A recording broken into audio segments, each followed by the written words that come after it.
ગુજરાત રાજ્યમાં છેલ્લા કેટલાક સમયથી પરીક્ષાઓમાં ગેરરીતિ જોવા મળી રહી છે।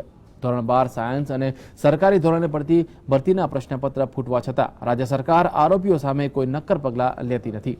તેવા આક્ષેપ સાથે એનએસયુઆઈના વિદ્યાર્થીઓએ ગુજરાતના મુખ્યપ્રધાન આનંદીબેન પટેલના પુતળાનું દહન કરીને પેપર ફૂટવા જેવી બાબતનો વિરોધ વ્યક્ત કર્યો હતો।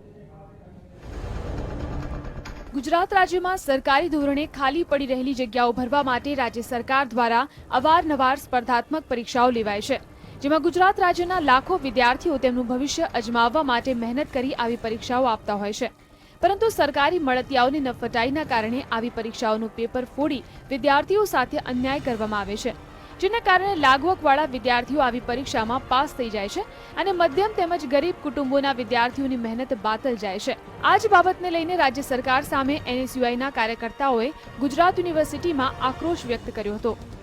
થોડા દિવસ પહેલા ક્લાર્કની એક્ઝામ કન્ડક્ટ થઈ, એમની અંદર રિઝલ્ટ જે પેપરો ફૂટ્યા અને આખી એક્ઝામ કેન્સલ કરવી પડી, જેમના કારણે લાખો વિદ્યાર્થીઓના ભાડા અને તેમના સમયનો વ્યય થયો। આ તમામ માટે જવાબદાર કોણ છે? તેમજ આગામી દિવસોની અંદર જે સમય આ જ રીતે જો તંત્રએ તમામ ભરતીઓ કરવી હોય તો જાહેરાતો બહાર પાડ્યા વિના પૈસા અને જ્ઞાતિના આધારે પોતાના લાગતા વળગતાઓને ભરી દેવા જોઈએ। આ ગરીબ અને મધ્યમ વર્ગના વિદ્યાર્થીઓને આ રીતે સમય અને નાણાંનો વ્યય થાય એવા પ્રયત્નો ના કરવા જોઈએ। એવો વિશ્વાસ હતો કે ગુજરાત સરકારની ગવર્મેન્ટની જે ભરતી બહાર પાડવામાં આવશે એમાં આપણને કદાચ સાહસ મળશે અને મધ્યમ વર્ગમાંથી આવું છું એટલે અમને કદાચ આમાં જોબ કરવાનો અને હું આર્થિક રીતે સદ્ધર થઈ શકીશ એ મને આશા હતી।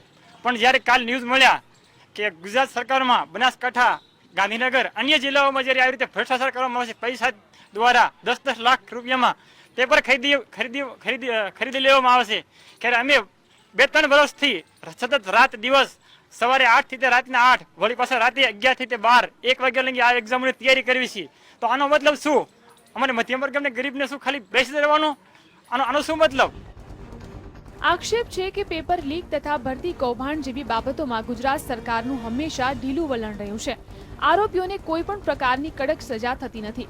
આરોપીઓ સરકારી વગ અને લાગવગ ધરાવતા હોવાને કારણે ખુલ્લેઆમ બહાર ફરતા હોય છે, જેને કારણે આવી ઘટનાઓ રાજ્યમાં વારંવાર બની રહી છે। પરિણામે રાજ્યના ગરીબ અને મધ્યમ વર્ગના યુવાનોની રોજગારી તેમજ આર્થિક રીતે સદ્ધર થવાની ઈચ્છાઓ ચકનાચૂર થઈ રહી છે। કેમેરામેન જયેશ પટેલ સાથે પ્રતીક જાદવ, GSTV, અમદાવાદ।